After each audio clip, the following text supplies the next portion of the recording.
Clock. So we're going to welcome. That's what my paper says. Welcome. Welcome. This is the first John Ho lecture of the academic year. And I am so happy to see you all here today. This lecture series is in honor of an anthropology faculty member, John Ho. And so we are remembering John Ho and sort of naming this lecture series after him. He was a long-standing member of our department, and we want to sort of recognize his accomplishments and that of his wife too, Lucy, who was also an important feature in the Tallahassee landscape. And I'm also glad to have, y'all come on in. I'm just doing intros. It's cool. Get settled. And I'm also glad to have partners today present in art history and Native American and Indigenous studies. Thank you for helping organize and promote this talk. I really appreciate the bandwidth and the support. And thank you all for being here. Welcome. And I hope to see you at the next talk in October, where we'll have another visiting scholar, Professor Ripon Malhi from the University of Illinois will give a presentation on his collaborative research with indigenous communities in the Pacific Northwest. And he'll be here in October. Keep your eyes open for a flyer. We've got some great grad students working on some art.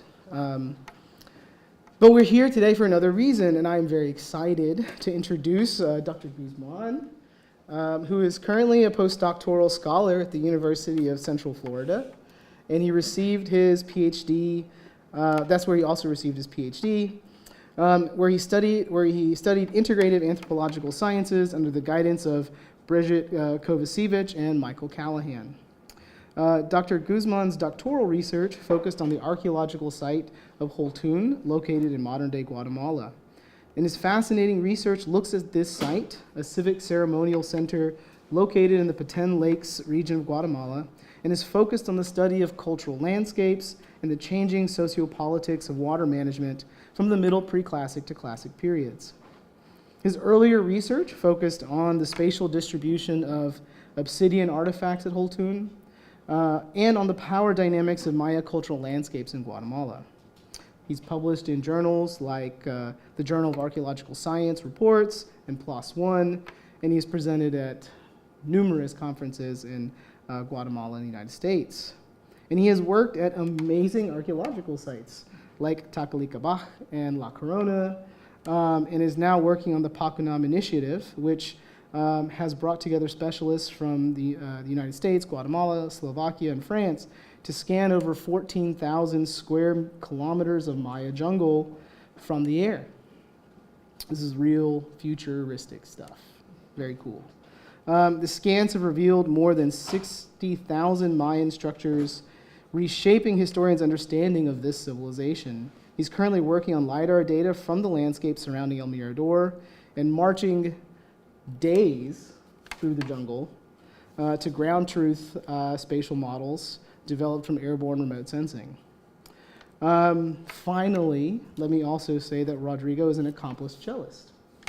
And who has performed with the University of Central Florida Symphony. And he's a really nice guy. So please join me in welcoming Rodrigo.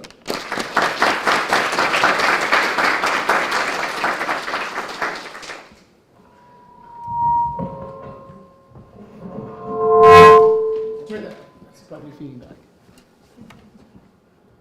Okay. Thank you, Dr. Mehta, for the introduction, for the beautiful introduction. Good evening, everybody. Thank you for the invitation. Thank you to the Department of Anthropology and for the Center for Indigenous Studies.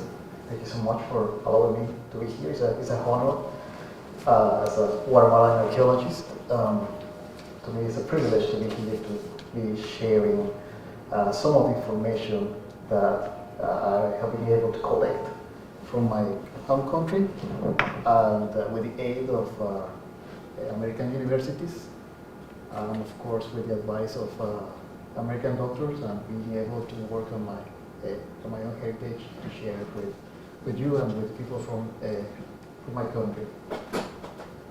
So I will start with the presentation. Let me know if you can all hear me. Thank you. So I was asked to talk a little bit about me, but I think Dr. Mehta already did it. I don't like to talk about me, but the diapositive is already there. And so about my education, PhD in integrative anthropological science. That is the inaugural cohort at UCF, so I am part of the first cohort that graduated there. I am the second person. And now I think it has been 5 people graduated for that program. Also, I got a certificate in GIS, a master in anthropology from Seminole University, and I did my bachelor's in archaeology in my home country, in Guatemala City. And in addition, I have studies in GIS, also in Guatemala, and studies in architecture. Just to give an idea of the areas that I have been working on. I have been doing research in the highlands of Guatemala, in the site of San Andres de Metabac, in Tacalicabac, as Dr. Mehta mentioned, in the site of Paltic, in the center of the Guatemala highlands near Guatemala City, in the site of Holtun, in the Maya lowlands, and the site of El Soch, in the northern highlands, in the site of La Corona, that now that Dr. Mehta mentioned that, I had the privilege to bring my cello there and practice there. It was too risky for the cello, but I really wanted to continue playing. The site of Holtun, where I have conducted most of my research, which is also in the lowlands, in the Pacific coast as well, in the site of Rio Seco. The site of El Encanto, which is a site close to the famous site of Tikal, that we're going to talk a little bit later. And I did some sort of GIS work in the US Virgin Islands, and I'm currently working as a GIS advisor on the site of El Mirador, very close to the border to Mexico, and there's where we need to walk 2 days to get there. I was as the agenda that we're going to cover today. I will talk briefly about my involvement into archaeology, so if I give an idea of why a person like me is talking to you about archaeology and why it's important to me to share this information. And talk about the site of Holtun itself and the research that has been conducted there, and a brief idea of what is the next step in my research endeavors. So originally I was a student of architecture. I wanted to be an architect in my hometown in the west of the highlands. The name is Quetzaltenango. But my art history professor was teaching me a lot of archaeology, and then I got seduced by archaeology. As I said, I wanted to do that. So I moved to Guatemala City in 2004 to pursue the undergrad degree in archaeology. And then years later, after conducting some postgraduate studies in Guatemala and working some sites, I got the huge opportunity of joining graduate school in the United States. And that's what took me to the University of Central Florida. So I study archaeology because I am interested in learning about the process of the social process of human adaptation. In my case, the social process can be also like a biological process, of linguistic processes. But in my case, it's the social construction of the landscape. I wanted to be an architect, but I was not happy designing spaces and telling people how to live. I prefer to learn how people solve their own spatial situations. Also, I feel like it's now a responsibility and a privilege to be the voice of communities that cannot communicate because they are no longer present. But I think they deserve to share with us what they have done why is that grandiose what they have there. To preserve the heritage to future generations. You know that sometimes our heritage help us to live a better environment, because that environment tell us why it's important to be there, to care for each other, to understand each other, to be nice to each other, and to be better as a humans. So that's why I wanted to be an archaeologist. I'm still trying to become the best version of myself as an archaeologist.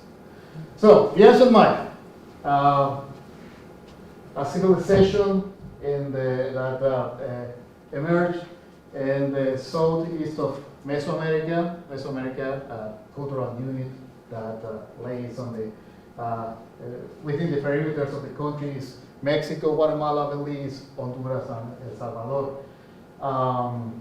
I refer to the ancient Maya because we still have modern Mayas that they still conserve a lot of reminiscences of the culture, of the wonderful culture that developed in this area. So scientists often organize the regions of the Maya, the ancient Maya, in the three major regions: the Maya lowlands, the Maya highlands, and the Pacific coast.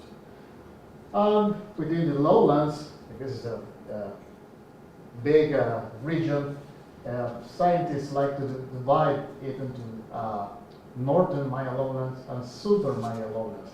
And there is often to find the reference to an area named the Central Maya lowlands, which is the area that I will be referring today. In addition, the ancient Maya, where the chronology of the civilization was also organized in three larger periods. The first one is called the Preclassic, and a lot of formative processes happened during this period. And I say formative because you will find in the literature, especially associated with archaeology from Mexico, that they call this period also the formative. So it's referring to this same chronology. And there is some examples in Guatemala, like in the site Huachactun. We are going to see some characteristics of the Preclassic period. It was a period of development of social complexity in the Maya lowlands. Then we have the Classic, of the period. The periods are also subdivided in other categories, like early Preclassic, middle Preclassic, late Preclassic.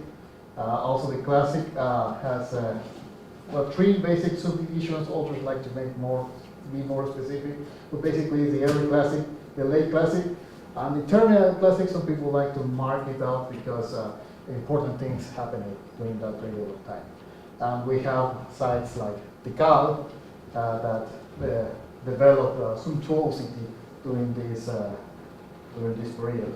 And then we have the post-Classic, which was mostly, the central Maya lowlands were mostly abandoned, but not completely abandoned. But all the big civilization moved towards other regions, like the northern highlands and the highlands of Guatemala and the border highlands with Mexico. And we have examples, for example, the Castillo of Chichen Itza.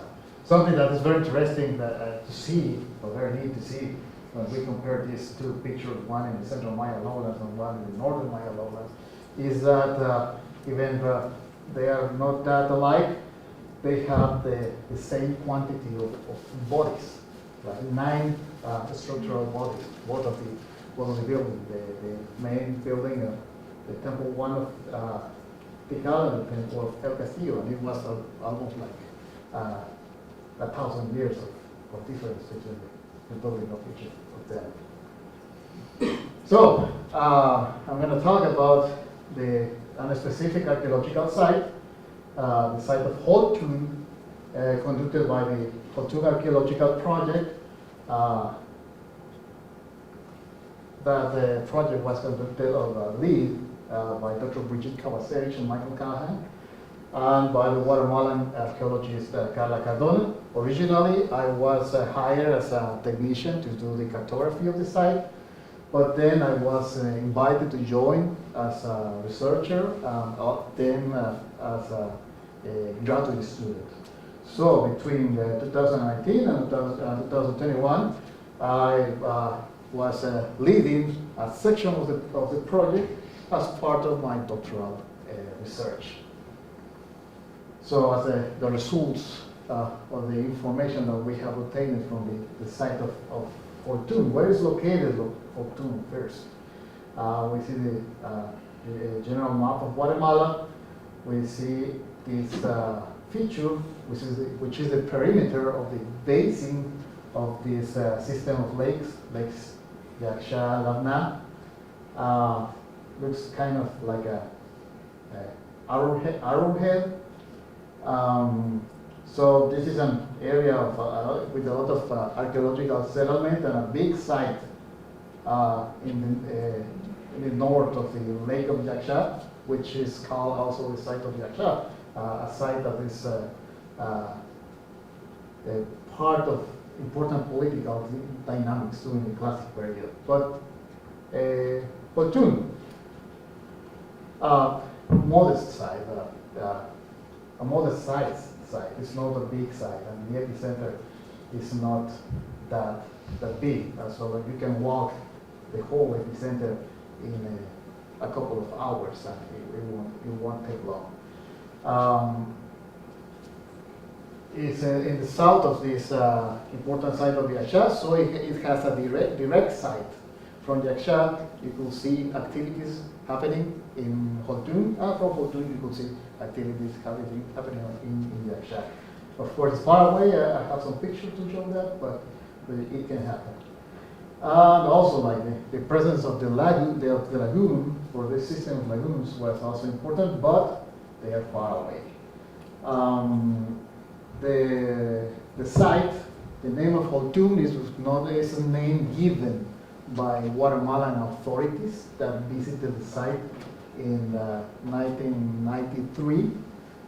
They made up the name to represent with the Maya language, head of stone, referring to a masked facade made of stucco, but making the assumption that because it's hard, it might be stone. So they call it the site, called a head of stone. We don't know the actual name that the ancient Maya gave to this site, as we know from other sites. The chronology, after years of research, Dr. Kovacevic and Dr. Callahan observed that the site developed a social complexity at some point during the middle to late preclassic period. And the site developed some suntuosity, and they built a lot of architecture and a lot of sculpture. But as many sites in the Maya lowlands at the end of the late preclassic period, they suffered from a drought, cycles of droughts, and the site was abandoned. However, it has a second occupation in the second part of the classic period, and the community occupied the site through the end of the classic period. It was the final Maya collapse of the Maya lowlands. The collapse of the Maya lowlands. So this is where most of the big sites got depopulated, and then we start seeing more population of more, sites growing in other areas like the highlands or the northern lowlands. A little bit of the cultural landscape of the site of Holtun. We have the epicenter, and it's characterized by these longer plazas and small Sakbe. Sakbe is means wide street because it was like a pathway, a path with stucco. And we have, we have a lot of iconographic and symbols that represent the preclassic period, like the mask facades that have been exposed by looters, this famous pattern of three buildings facing each other, which is commonly known as the triadic pattern. We have also a compound of architecture known as the E group, and it represents, it is believed to represent the observation of the movements or the ecliptic of the sun, to observe the vernal points and to know when the solstice and the equinox are happening.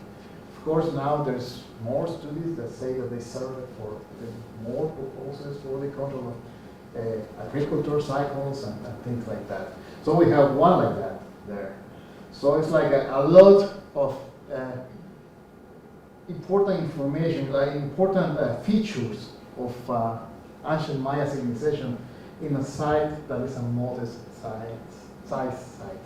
So it is very interesting to be that much in a very little space.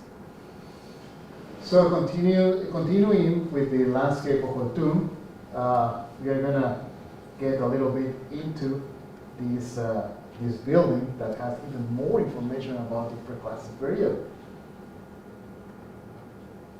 The E group has a shrine within the building that was covered by another layer of construction in a later period.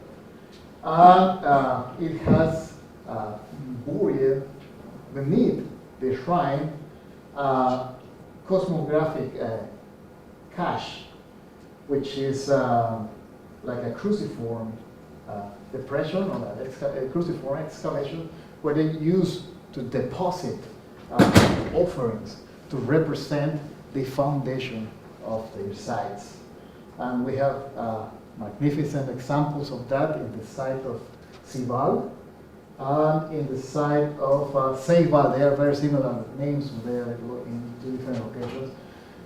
Representations of that associated with these astronomical observation buildings or igloos, and we have that here as well. So that makes us believe that this igloo was the epicenter, or at least the cultural epicenter of the site. Also, the site is characterized by the mask facades, which that's why they gave the name of Holtun.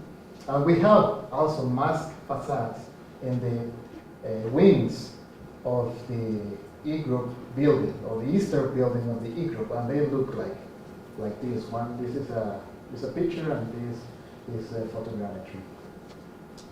Also, it's very interesting because now it comes the idea that there was some sort of veneration to the cycle of water, and it's through the presence of an speleothem within the context of the eastern structure. And speleothems, we know that the ancient Maya perform a lot of veneration to caves, and it is believed that by removing a piece of the cave, they will access to that sacred location, but within their own spaces, the spaces that they created for their own ritual practices. And then we have a situation with this pattern that we understood till the year 2017. We have the big plazas with here there is the astronomical commemoration building and the other bigger buildings with masked facades, but we didn't know how much was the extension of the site, how far the architecture went, and we didn't have access to LiDAR in this area. So basically, we had to go. The only way to know how what the settlement is by doing pedestrian survey. That's what we did. In 2019, we conducted a pedestrian survey in the eastern portion of the site, and we discovered that there were a lot of patio groups, which are like groups of like this square mounds around a rectangular figure, and it's believed that they were used as a households. However, during the survey, we observed that there was a little group, this one, the number 20, that was a little bit atypical because it was the design, the settlement was also like with a long plaza, almost 30 meters, something that we didn't see anywhere else, just in the epicenter of the site. So it was interesting to know what was this group doing there by itself. So we saved that question for next season to see how we was going to address it. But by then we had a general idea of what was the landscape of this site. And that's the thing, that the ancient Maya, they picked the location according to their needs and according to the fertility of the land and access to water, so many reasons. So it's very difficult to find an archaeological site in which the setting or the natural setting is alike to the other. But we cannot standardize. So we need to understand what is the landscape. So we are in a tropical forest because we are in the lowlands, probably 200 meters above the sea level. Probably the weather is very similar than Central Florida. The soils are mainly limestone. It creates a Kugelkart system, which is the meteoric water, rainwater, the water from the internal currents from the soils wash out or the landscape and create ravines. And these ravines create like a karstic elevation or dome-shaped elevations that make this interesting shape, like hills. Then the inhabitants of Holtun, what they did, they took advantage of that elevation and they located their settlement there. Also, because of the nature, the composition of the soils and the exposition of materials caused by the karstic characteristic of the soils, we can find outcrops of chert, a material that can be used to create pointy objects like arrowheads and knife and blades. So I have here an idea of how it looks when we are on top of one of the dome-shaped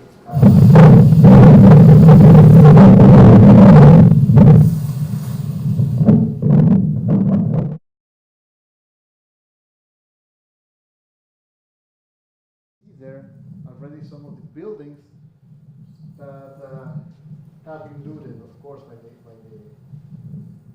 nearby community. But we're going to talk a little bit about it later.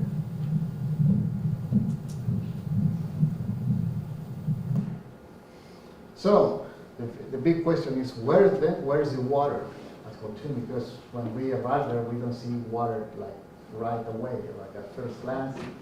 You don't see the water. When you go to the site of Yaksha, which is this, you see the big lake there, and there is other bodies of water near that provide other type of clean water. However, in Holtun, that you can see, this arrow is pointing the same lake, so it's a little bit far. So why is important water for us in archaeology? And I want to share a little bit of the Popol Vuh, which is considered the sacred book of the Maya, a book that was discovered in the 15th century and translated first to Spanish and then to any language, and you can see some of the poetic description of the creation of the earth and how it relates with water and mountains. This is exciting to me. This paragraph says basically the orography of the site of Holtun and so many other sites, of course. So I share this with you because my point is that water for the ancient Maya was very important, not just for consumption, but it was part of their understanding of the universe or the cycle of life. So water and the water sources were highly sacred for them, and we can see that in the use of the settlement, in the design of the settlement, and where they left or they put the water resources, how they adapted to the location of the water resources.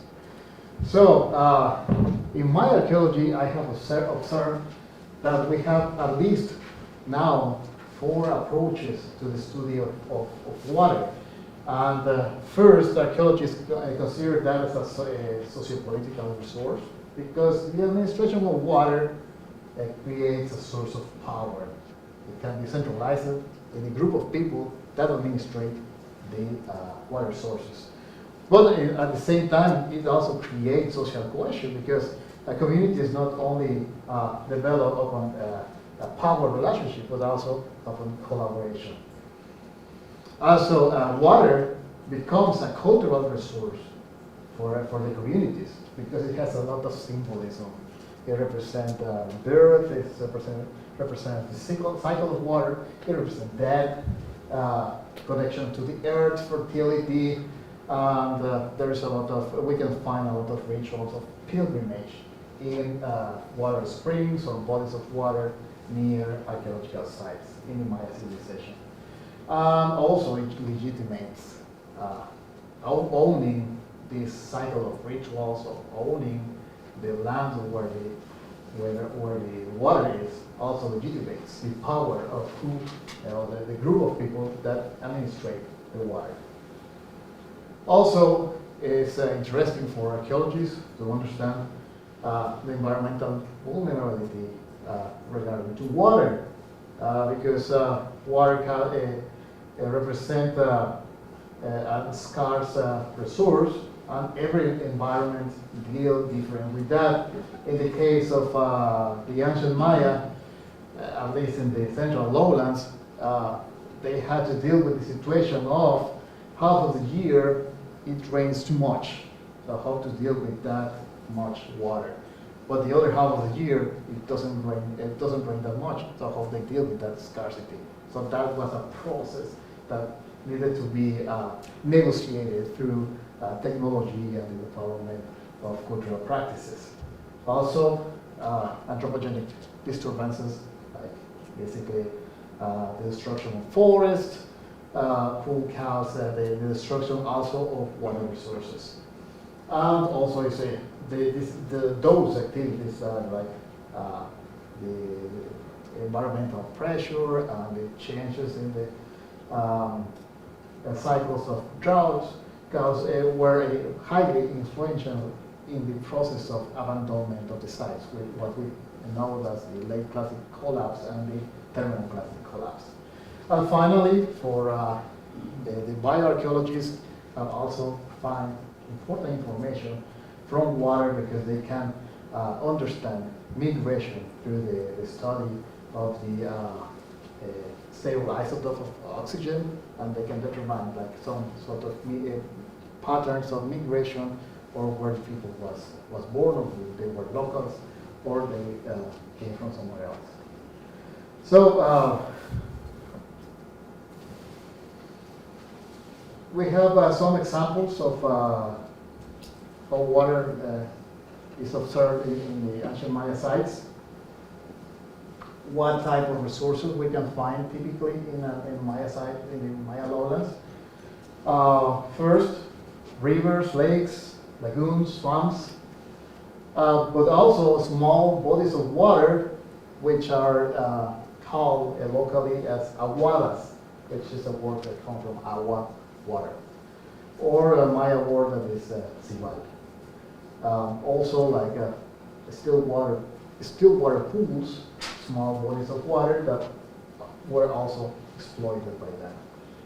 Also, it's less common that, but also happens that they were using water springs. And I think the thing with water springs is that they are mostly hidden within mountains or within caves. So that's it's hard to build a lot of architecture there, or like epicenters of sites. But they did buildings and they did pilgrimage to water springs. In addition, they modified pools of water to create their own water reservoirs, but they managed it by them. So they could clean it and to control how much water they maintain there, and probably to introduce other species to live there. The underground storage chambers, they dig into the karstic soil. That was the benefit of having that type of soil, because they could carve underneath the earth and create these underground storage chambers that we are going to see an example later. So I'm going to talk briefly about some examples of water in Maya sites, just to have an idea of what is there and what we have in Holtun. So the famous site of Tikal, the settlement is centralized around the plazas, and they have monumental water reservoirs that were controlled by the elites of the site. But also, besides the big central water reservoirs, they have peripheral reservoirs that collected the runoff of water during the rainy season. And it's known now that they had some system of water filtration, so they use the sediments to filter the water and have in the reservoirs that were downstream more purity of water. So that's the site of Tikal. We have another famous site, the site of Caracol. It was the first site to be mapped with LiDAR technology. And the site is, the settlement of the site is dispersed. It lacks of a big substantial body of water. But the districts of the site and the periphery, they have their own water reservoirs. So we can see an example of this here, and we already can see some green material that probably is water lilies that is very common to find in this type of reservoirs.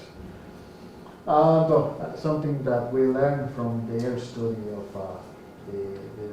from the LiDAR study is the terrace system for agriculture, something that we are finding now as well in other studies of LiDAR.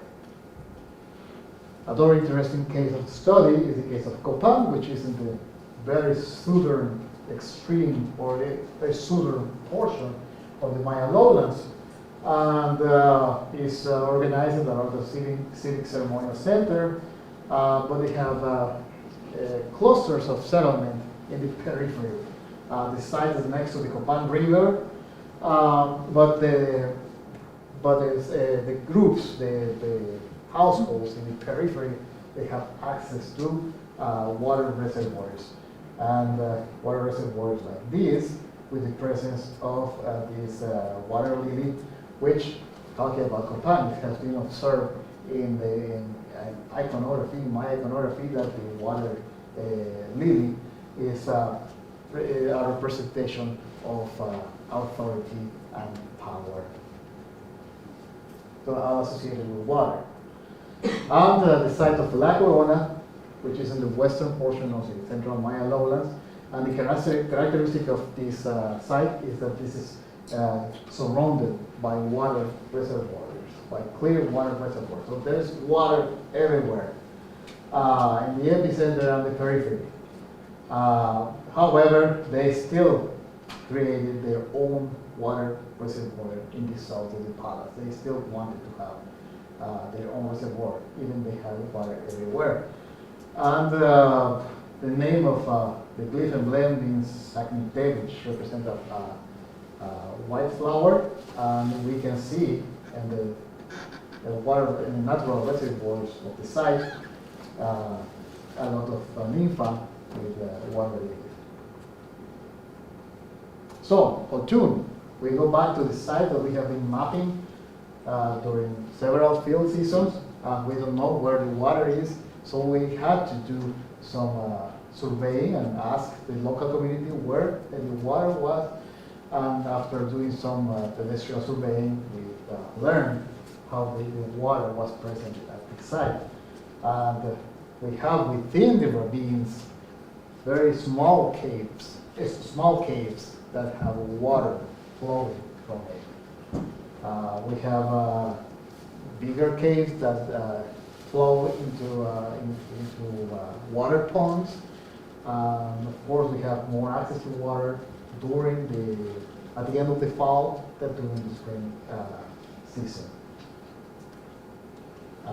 In the epicenter of the site, the ancient inhabitants of the site built water cisterns to manage the flow of water, either to collect it or to drain it.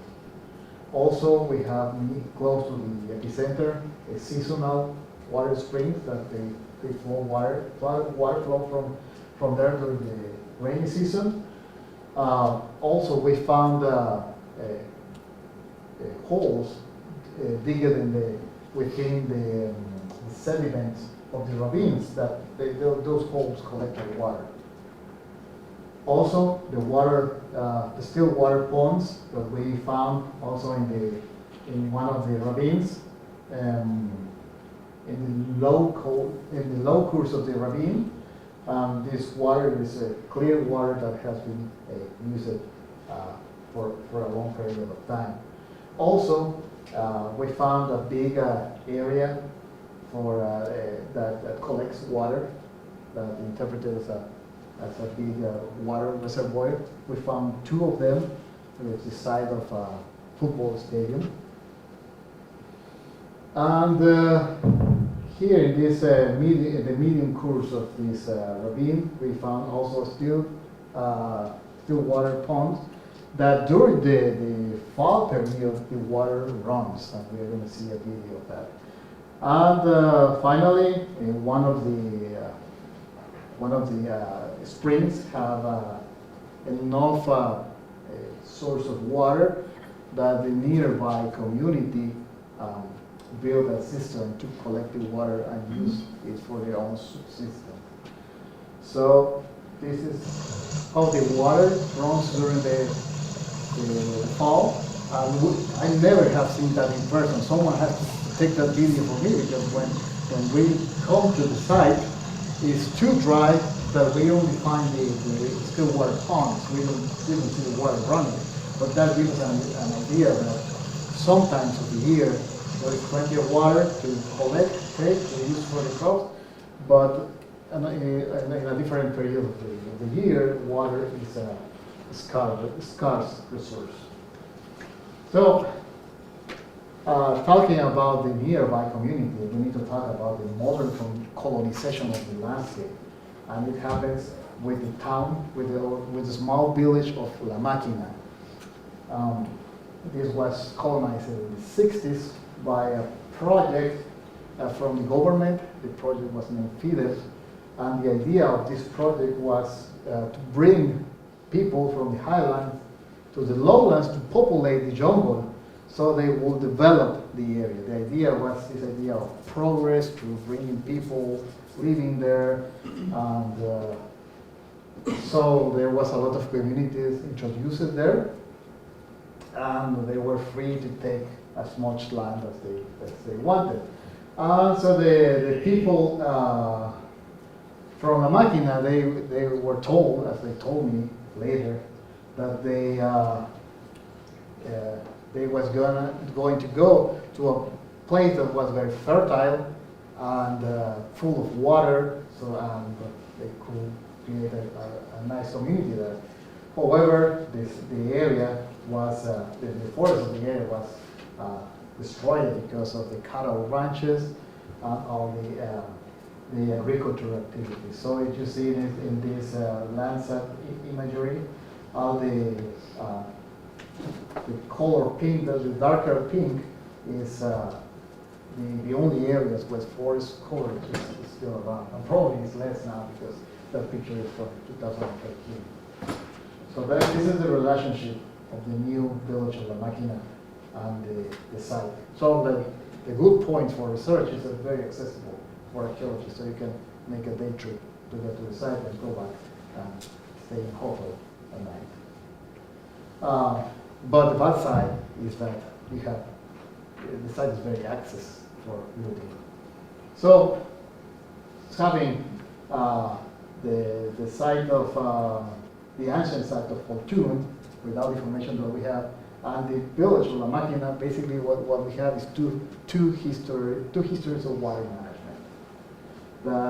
That's why we are in a close relationship with the community, to learn from them how they have negotiated the landscape, to learn more about how that landscape could potentially be negotiated and the water administrated.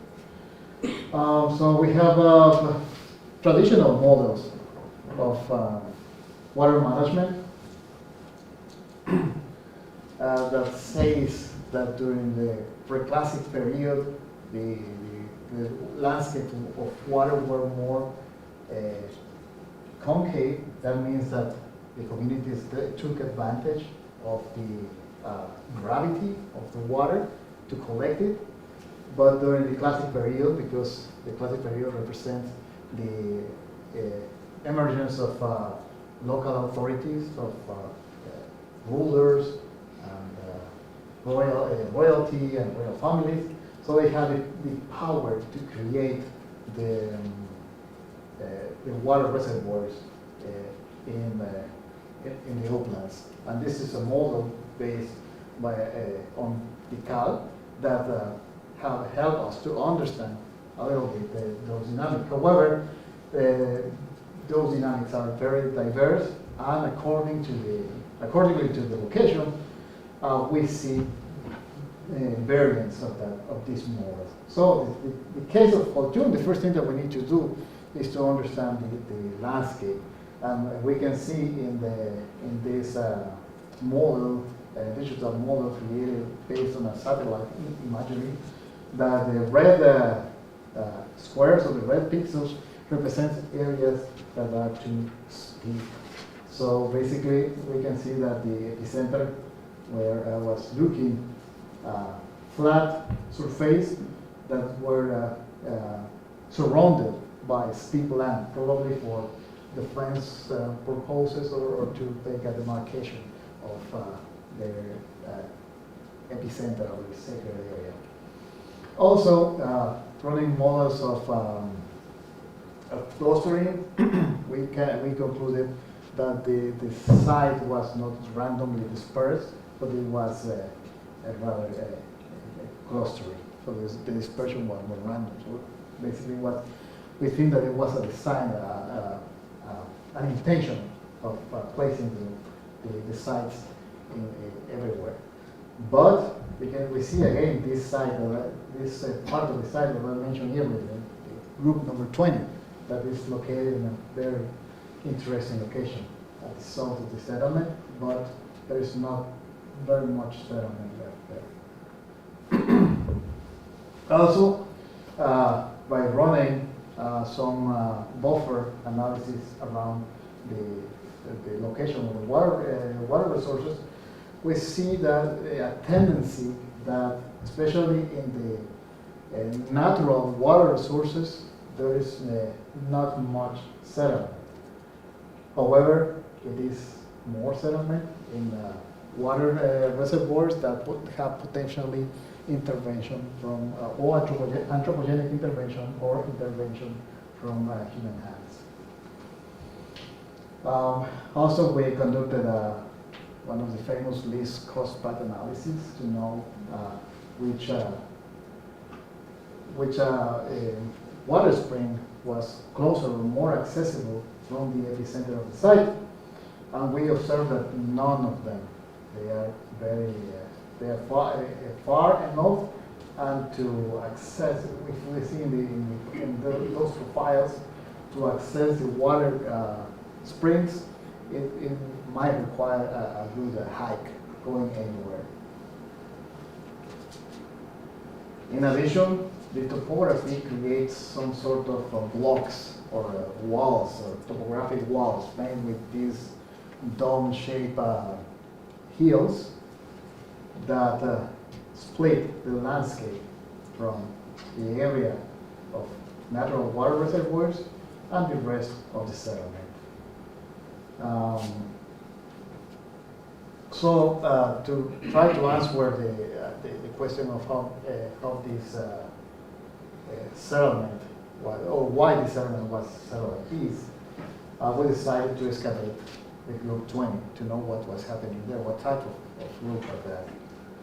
And because it was too far away from the epicenter, but very close, it was the closest to the water reservoirs. The size of the plaza was larger than usual in the periphery. The presence of one of those underground storage chambers was, we were curious about that. So basically we did some excavation units here and here to know what was happening. First we went inside the underground chamber, and there's some human scale. And what we found is that inside they have some cache carved inside, that where they located 5 stones of chert. Was curious because we remember the other foundational offering, the cruciform. It has the place for 5 items. Of course, in the case of Cibalo and Ceibal, the items are made of jade. But here, we don't have the cruciform form, the cruciform shape, but we have 5 pieces of chert, which is the material predominant in the surface of that area, and is used to do materials like arrow points and things like that. In addition, in the excavation, through the excavation, what we observed is that the test pits didn't went too deep, so we were not able to find the context of the pre-classic period. We were only hitting late classic period architecture. So it was giving us some idea of when this compound was built. Within the excavation, we found this small disc of shell that I wanted to show you tonight, because it's not common to find anything like this in Maya art. I have seen other pieces like this, but the difference that I never have seen is using a disc of obsidian within that. This obsidian is a glass material that comes from a volcanic source. It's basically like volcanic glass that you have to hammer it to create the blades and arrow points. But they were so skillful to create a small disc that goes inside. And that tells that probably the people that was living there, they had a little bit of power and commodity. Also, we found an altar almost at the middle of the excavation, probably on top of one of the main floors of the stations of building. The altar was facing the lake of Yaksha. but it was very interesting to find it there. So there was ritual and status associated to this group. Also, some ceramics help us to understand that this, we were talking about a late classic context. And our main marker was ceramic named Qinghai Press, which is curious that that marker was discovered first at the site of the Mirador, that big site in the north of the Guatemalan lowlands. Also, pieces of obsidian, which are an exotic good that is brought to the Maya lowlands through an extensive network of exchange that comes from the highlands. We found that it's 7 prismatic blades and a blade modified to be like a part of the shell disc, and one piece modified to be a gradient of urine. From initial analysis, we observed that leads it can come half from one source and half from a different source. So there is also like a market change here.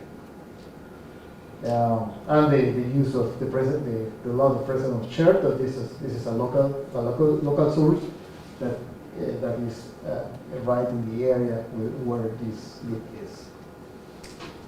Finally, also like the presence of pieces of snail shells that we believe that some of them could have been used in ornamentation.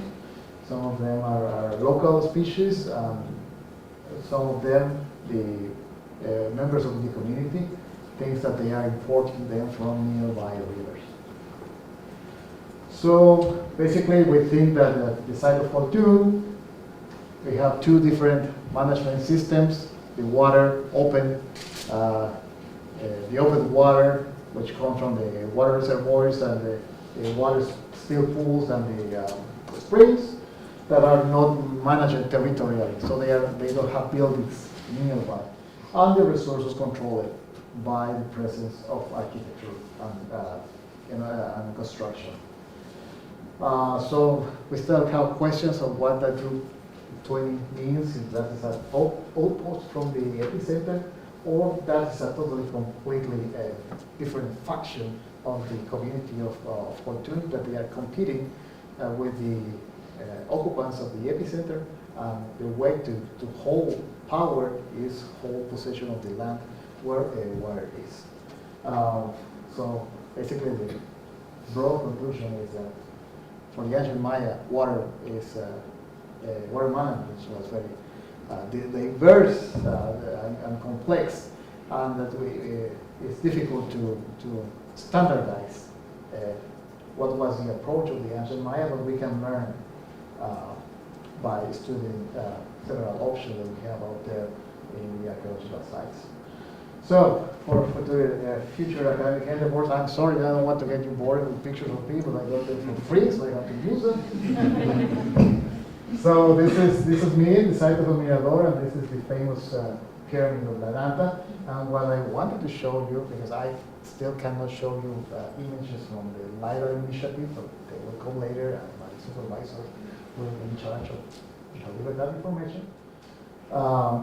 But the thing is that after the development of technology to conduct archaeology, and the big LiDAR initiative that we can map with laser all the Maya jungle.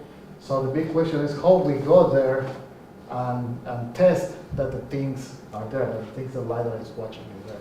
So the answer is with a little tablet. So the technology has advanced enough to incorporate a GPS device inside a tablet, and with the proper application, we can you can put layers of information, including the LiDAR information and the information that we can see, and just navigate without internet connection, just with the use of the GPS.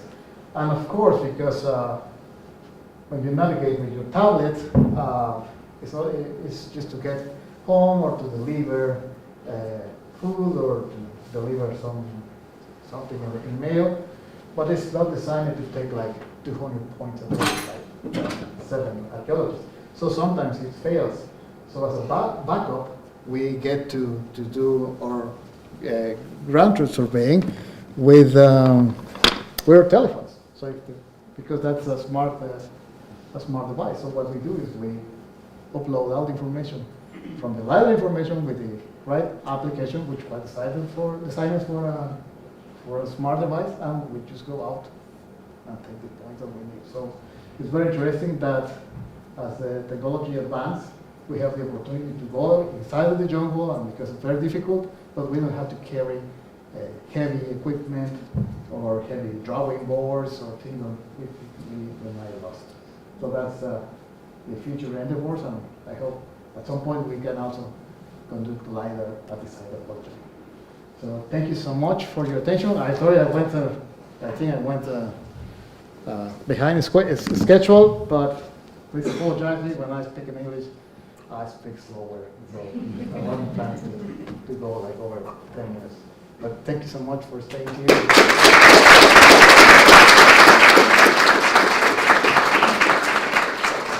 think we have time for a handful of questions. If anyone here has some questions they may want to ask. Sure. Do you know what the population of Holtun would have been, and if it would have been different between the pre-classic and thermoclassic? Well, that is a very tricky question because it depends on the model. So the short question is no, I don't know. But based on the material culture that we have there, we observe that they did more. They had a chance to do more work during the pre-classic than during the late classic. And from that point of view, you can assume that perhaps there was more people, at least in the late pre-classic.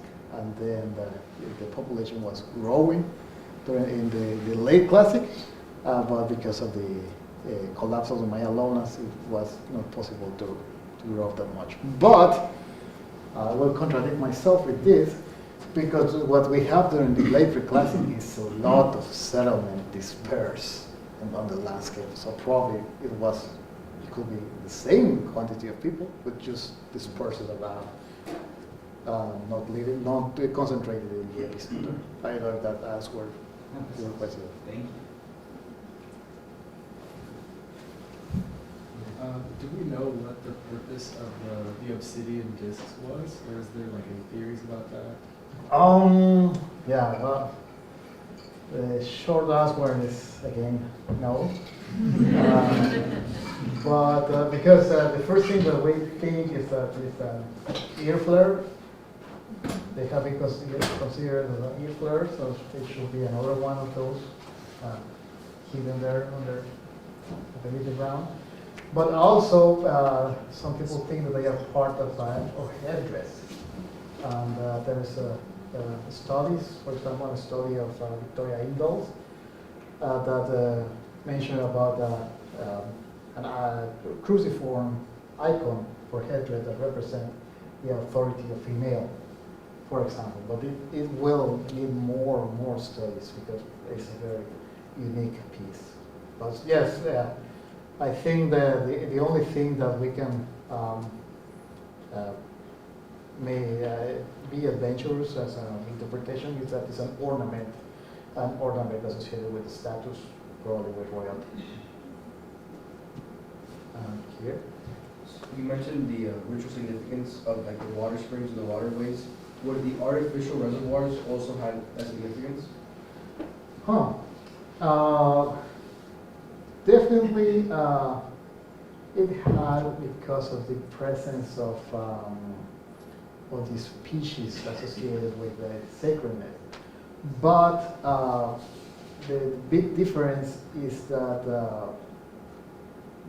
there is not that much evidence of use of the artificial reservoirs for sacred purposes, like the presence of ritual offerings, of ritual censers of made of ceramic, as we have in the caves in the the water springs. So it's like the sacred purpose is more associated with the water that comes from a pristine resource, like from a cave beneath the earth. So probably it's like we can be adventurous as well, so like probably they were less sacred, but we know that for the ancient Maya, water was anyway sacred. I have a somewhat related question. I don't know if I heard you correctly, that there's maybe evidence of chunks of the natural springs removed and put in ceremonial areas within the epicenter or within the populated area. Maybe you're talking about the speleothem, like the piece of a cave removed. Yes. And yes, there's a common practice of remove that from caves, and we don't have in the area of Holtun or in the central Maya lowlands caves that produce that type of artifact. They come more from the area of the lowlands of Belize. There's caves there, and from the northern lowlands in Yucatan. So basically, that represented they did some sort of pilgrimage and removed that from the cave and brought it back to their own site. That place is dead. They're in one of the most sacred places that they had, which was the shrine in the epicenter of the site, just above the offering, the foundational offering. I don't know if you answered this during the come up here. Do we know what the purpose of the mask facades that were found in Holtun were? Well, the mass facades come from the preclassic period, and they were in function. They were ornaments of the buildings, but they represent sacred beings, like deities. They represented the planets, which were part of the cosmovision of the ancient Maya. So they were part of the process of veneration. Of course, some of the most we can find in the masks the representation of Venus, for example, the representation of the sun, but also it's common, or it's very frequent to find the representation of Chak, which is the representation of the water, the god, what they like to call it, the god of water.